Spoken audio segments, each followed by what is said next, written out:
If you need to free up space on your iPhone, you can move photos and videos to the Files app, which syncs with iCloud. Here's how to do it. First, open the Photos app. In your gallery, tap Select in the top right corner, then choose a few items, maybe a video and a photo, or even another video.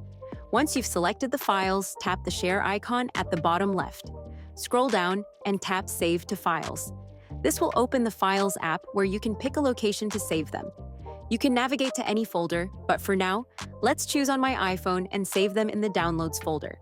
Once you've selected the location, just hit Save. To find your saved files, swipe over to the app library, search for Files, and open it. Then go to On My iPhone Downloads, and you'll see your photos and videos stored there. Keep in mind that these files are still in the Photos app. If you want to free up space, you can delete them from your gallery, knowing that you have a copy safely stored in the Files app. I hope this helps. If it did, consider subscribing my channel. It really supports me. Thanks for watching.